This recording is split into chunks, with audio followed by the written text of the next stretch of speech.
Esto es Warp Talks, el podcast de Warp, en el que creamos un espacio de diálogo vivo con los nombres que marcan el ritmo en las diferentes industrias creativas alrededor del mundo. Simon, thank you very much for the time of this interview. My name is Rob from Warp Magazine. So how are you? How everything is going these days for you? Good, thank you. Yes, just how is everything? Yeah, everything's good. Yeah, we obviously making an album at the moment, which is good. The Kaisers, and we've done some gigs. We did our first couple of gigs for the summer last few weekends. We had 2 really good gigs, so that's been nice. We can still play songs. It's always good to know that that's still something we can do. And it's not crazy busy, so getting to spend a little bit of time at home, do some other little bits and pieces, like do some live stuff, do some other music stuff as well at the moment. So yeah, just life, yeah. It's good. Absolutely, that's nice to hear, man. So how does it feel to have new music out there? We've been hearing How to Dance, and more recently your latest single, which is called Jealousy, which I love it. By the way, I really love it. It has these Kaiser Chief vibes, but also feeling so fresh. How does it feel to have new music in this 2023 again? Yeah, it's good. I think it's a weird thing because like COVID. I don't know how it feels for you guys, but for me, it feels like a long time ago.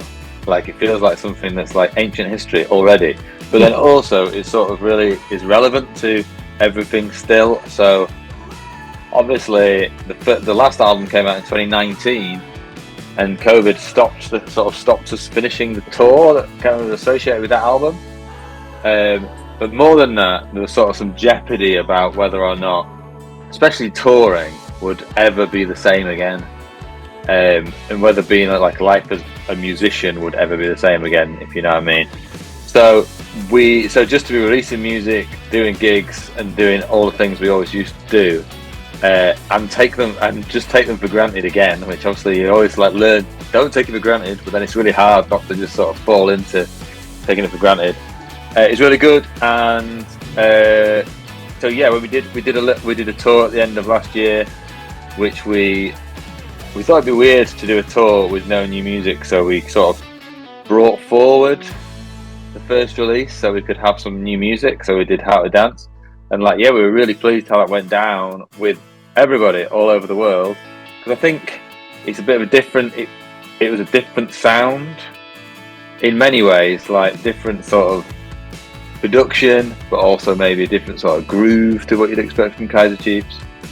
So we were not worried, would be the wrong word. We were sort of excited, I guess, and intrigued about what people would make of this thing. It's quite good, I think, being Kaiser Chiefs in 2023, because I feel like we're quite what's the word? Like relax is the wrong word too. We're kind of, if we get something wrong, if we released How to Dance and everyone was like, "Oh, this is awful, we hate it," doesn't really matter, because they still will like Ruby. They're not going to go off that song. They're not going to stop playing that. So we have a chance to sort of do different things and see what people think. But yeah, I feel like the reaction to both first singles, particularly How to Dance, which I think How to Dance was the more risky one, but had the better reaction, which maybe that shows in life you should take risks. Maybe that's the lesson to learn. Absolutely, that was a risky track, but I think the result was great. So, and well, also my next questions, it would be is there a new EP, or even better, a new album on the way, as you told me? So how much can you share with us about this new upcoming album? How many songs? It's quite funny. Yeah, sure. Sorry, carry on. No, go on. How much do you songs have already, or how the producing was going? It's quite funny because I've been doing interviews for How to Dance, and then now interviews because of Jealousy, and it's hard not to mention the album because everyone asks. Although we haven't officially announced it, I have mentioned it quite a lot of times, so I guess that means that we have officially announced it. But yeah, so there'll be an album. I think it's going to be maybe late this year or early next year. It's nearly finished, but the things like making vinyl take a long time nowadays. Just bits and pieces like that. Nothing really like in a world which is really fast. You know, like me and you can write a song today and we can put it online tomorrow, possibly today even. And yeah, making an album like kind of properly, where you want to do like physical copies of, you know, records and stuff, takes a long time still, which is quite strange, isn't it? But yeah, so there'll be an album soonish. We have written all the songs and decided, you know, like we've gone like, this is what the album is. We're still recording, like, I'd say it's like 80% I'm going for today, maybe 85% done. There's some vocals to do, there's some other bits and pieces to do, but not loads and loads of stuff to do, so that's good. That also has been free, you know, I said there's some free time at home and stuff, that's been good. We've done it in a weird way this time as well, because we've done some recording in the studio, like proper, go to the studio, set the drums up, get everything, you know, do all that stuff, like traditional, be in the studio. And then some stuff we've done quite off the hook, like some stuff we just recorded at home, like I recorded some bass stuff, like Bass for Jealousy. I recorded that on this bass that's here, in this room, just with some gear I've got at home. So like we've done like lots and lots of different things, some playing together, some playing separately, some writing together, some writing separately. You know, like it's been like a really kind of good and unique experience. And like the guy who's producing, he's called Amir. He was in Rudimental. I think he has now left Rudimental, and he's producing, and he's been really good.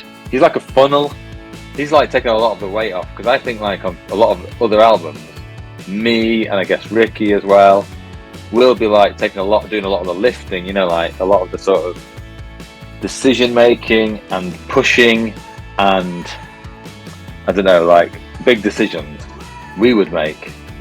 But then this time around it's been Amir has like done some really, like he's been like doing some good stuff, you know, like still being, I don't know, we sort of, it's very hard to give up control, so still being very involved, but like yeah, just giving him the tools, giving him the ingredients and seeing what he comes up with, really, I guess is the way of analogizing it, you know, like recording loads of stuff, sending him loads of like demos and stuff of songs, and then just letting him do his thing. And so far we're really pleased with the results. Cool, that's good to hear, man. And you know, I certainly believe one of the big I believe the voice in Kaiser Chiefs and the music and the whole this concept that you've been creating through the years are a very distinctive part of it.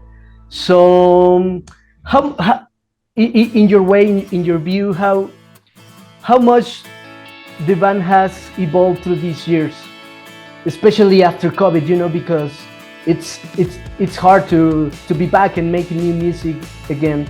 So how much the band has evolved in that way? I sort of view music as two different worlds now. I think when Kaiser Chiefs first started, I had like one world which was Kaiser Chiefs music, and so when we wrote songs, especially early on, like first album, songs like kind of throwaway songs like Na Na Na and Time Honored Tradition on that first album, they were songs we wrote them and we were like, we've got a gig next week and we want a really fast song that's going to get everyone's attention, let's write a song today. And then the next week we'd play it, and then we'd go back to the rehearsal room and go like, it was good, but then this bit was too long, and then that bit was a bit different, so let's change it. And so that was all one world. Then we sort of went out and we were playing loads, and now I feel like when you come to see Kaiser Chiefs live, it's still kind of the same as it used to be. Like we're still there, we play the hits, we want everyone to jump around and sing and clap and do all that stuff, you know. But because of the way people consume music, which is like totally different, like no one's buying CDs and like heavily investing in songs, like in albums. Like I feel like the way we sort of approach songwriting is maybe a bit different in that we still have some songs. I guess still in the back of my mind, I still think about playing the song live.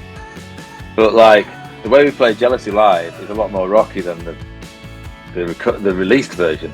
The way we play this, like songs on a couple of albums go like Hole in My Soul and Parachute, and on this album, yeah, with How to Dance, where the live version, yeah, is a lot heavier and, you know, more bandy than the recorded version. But if we just release like a record, like a Casualties record that sounds like Employment, but in 2023, then everyone would just ignore it.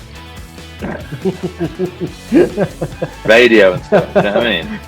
So we don't want that. We want people to listen to it and be on the radio and, I don't know, be on some playlist and all that stuff. So just, I think, like, taking into account how people consume music and what people like, that it is 20 years later, and the way people produce music and sounds and stuff is very different now.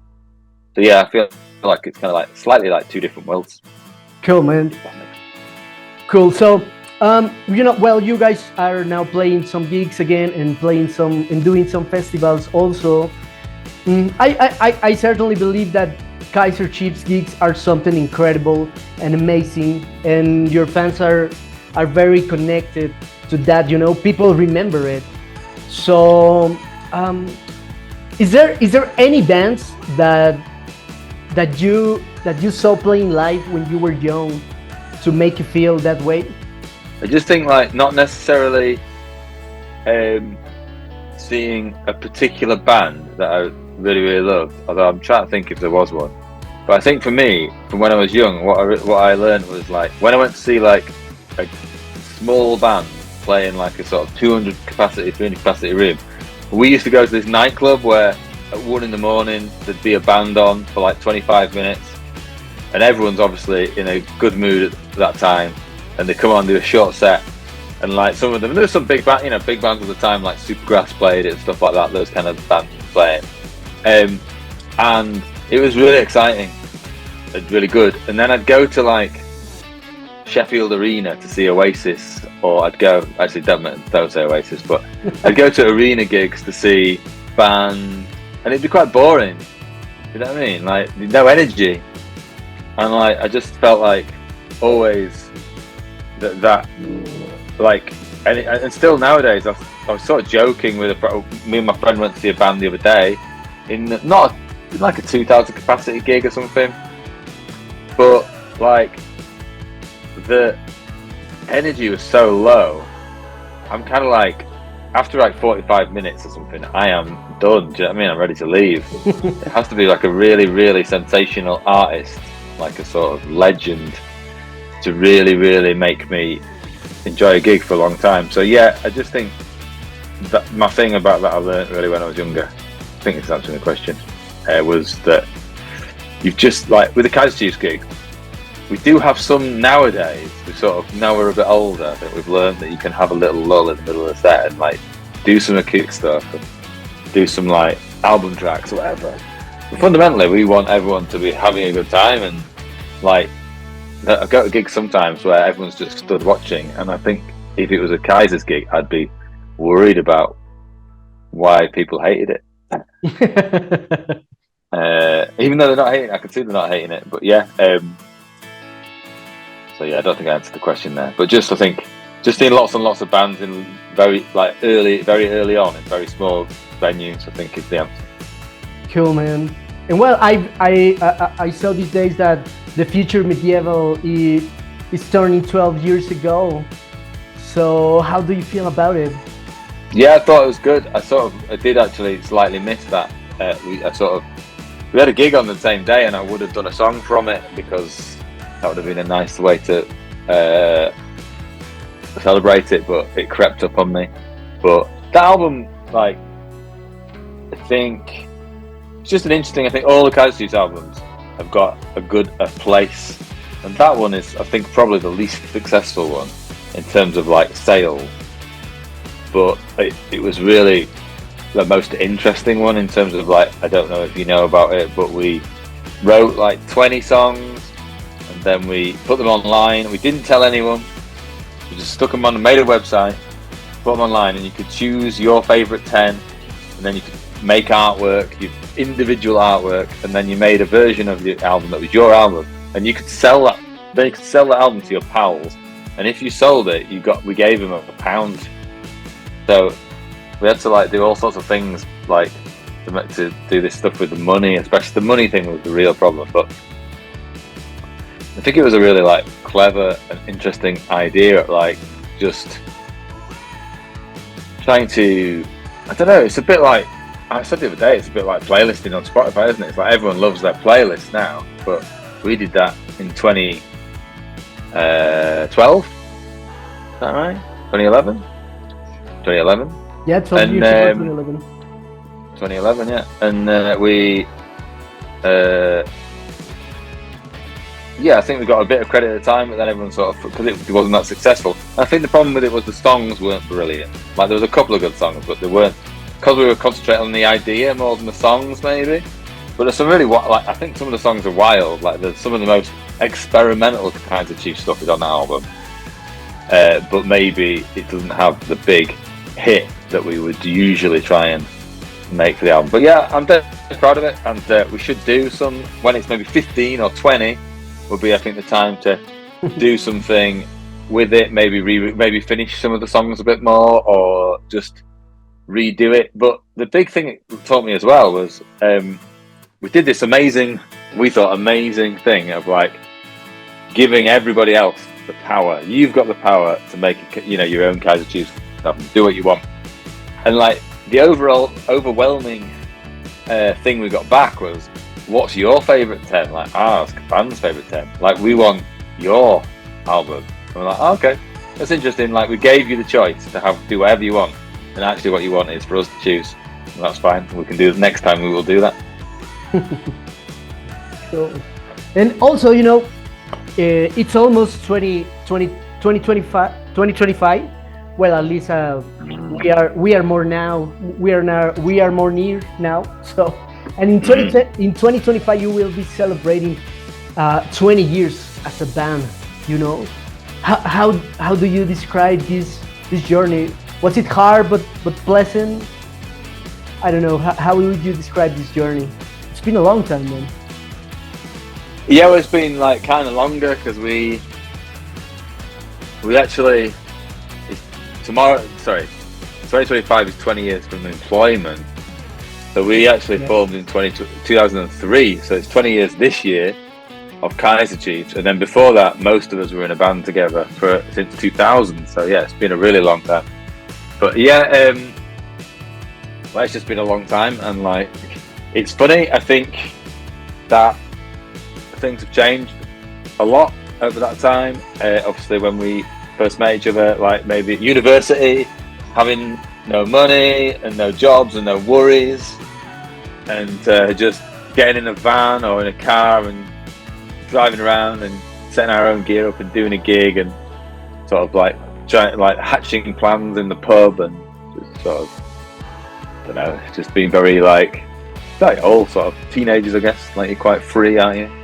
And then now you sort of like many years later, it's like a job, and people have got wives and kids, and it's all very go to backstage now is very different. It's quite family, lots of kids running around and stuff like that. So it's just good, and like all the time, this sort of the Kaiser Chiefs has sort of been the constant thing, and I think it's amazing that we still all get on and want to hang out together, because I think a lot of people don't hang out with the same people they hung out with when they were 17, 18 or whatever. When they're 46, I think people change and move on. So I think it's kind of amazing we've managed to stick it out, and hopefully we can keep going for some more years, at least a couple more. Cool. And actually, I think your debut album, Employment, it's one of the most beloved ones into your fans, because people have great memories with that kind of songs, with that kind of videos. It was the first record that puts you in the map, you know, globally, at least for a lot of fans. So I don't know. It how exciting was to release. How exciting was to release that first record. Um, yeah, it was exciting. I think it's a funny little story, really, because so as I mentioned before, Kaiser Chiefs, we were in another band, and that band we got signed, we made an album, recorded an album, but the album never came out. We released a couple of singles, and then basically got dropped, and then spent a bit of time trying to get signed again, and eventually changed names, wrote new songs, became Kaisers, and then we started gigging, and we were like on the radio. We were getting written loads about in like NME, which is a big music magazine at that time. Loads and loads of loads of papers writing about us. We were on MTV2 on the videos. We were doing loads of gigs. We weren't signed, and we couldn't get signed. No one would sign us to like records, like. But we were just getting bigger and bigger and bigger. And then eventually, someone took a risk and signed us. But like, it didn't feel like a risk because we were already quite a big band by that stage. And then pretty shortly after that, the album came out, and to us, like, it was exciting. What was happening was exciting because like we were just like exploding. Like everywhere we went, every time we came to a different place, we would play a bigger venue, and there'd be more fans, and there'd be more journalists and more photographers at the gigs, and so it's a really exciting time in terms of like that. But also, it just felt like kind of natural that like we had to get a record deal, and then we had to do this and had to do that because it was just like it was rolling, and we'd done such a lot of like such a lot of the previous years had been like miserable and playing to no one and everything going wrong. That although we enjoyed it and like it was exciting, it also felt like it was just happening, if you know what I mean, and all the right things were happening. Finally, the right things were happening, and we were sort of getting to where we needed to be. Do you know what I mean? I don't know. I'm not saying that we deserved it, but I just felt like we'd worked hard for how, you know, and it kind of eventually went how we felt it should go. You know what I mean? I don't know. Not describing that very well. Well, you know, and I ask you about that because, you know, Kaiser Chiefs appears in a time where, you know, streaming was not dominate the world, you know, and that's a good thing to remember about it. And also, you know, because of that, because of the streaming era nowadays, a lot of new new bands appears nowadays. Some succeed, some didn't make it. But I don't know. Are you into new music or into new bands nowadays, or you are just focusing on your personal work and the things that happen around you? I don't know. So I think when you get older, I think it's harder, especially like, you know, the algorithm sort of forces you to listen to music that you already like, doesn't it? That's the problem with the algorithm. So I think it makes it harder to find new. You can find like pop music, and you can find music that you know and like already, but like discovering like new stuff, I think it's harder. But I do sort of do some mentoring and some managing of younger bands, so that helps with like. I still think it's hard, even though I do that. I still think it's hard to find great bands to be into. But yeah, in Leeds, I do lots of stuff in Leeds. So I know most of what's happening in the Leeds scene, and then a couple of people that I manage, like, so UK wise, I sort of can just about keep on top of it. But then I still feel like the problem with like streaming is like even new bands that I like, they'll release a new album and like either I don't notice or I listen to it a couple of times and then forget that it's come out. You know what I mean? And you still end up listening to the same old stuff that you listened to for 30 years. So yeah, I think it's tricky, but yeah, I try to be on top of new music. But as you say, there's such a lot of it. There's a lot of new music. Like, it used to be quite easy to be, you know, like I think in 2005 you could like indie music and know all about all the band stuff, but also know about pop music, you know, like know who was big in the pop world and know the big songs and everything. Whereas now I think it's like hard. Like Pink Pantheress is the 60th biggest streaming artist in the world. And like, I don't know if many people know who she is. But the ones that do stream her a lot, so I don't know. It's hard, it's weird. It's a weird time. And I'm interested to see what happens next. Sure, the future is unwritten. Well, we'll know. Well, That's it. Simon, thank you very much for the time of this interview. I really appreciate it, man. And I wish you the best of luck with this new upcoming record. And hopefully, someday in the future, you guys please come back to Mexico City. Would like that, definitely, yes. Well, Right. thank you Thank you very much. Goodbye. Take Bye. care, man. Suscríbete a nuestro podcast y escucha las entrevistas más relevantes de Warp en Warp Talks.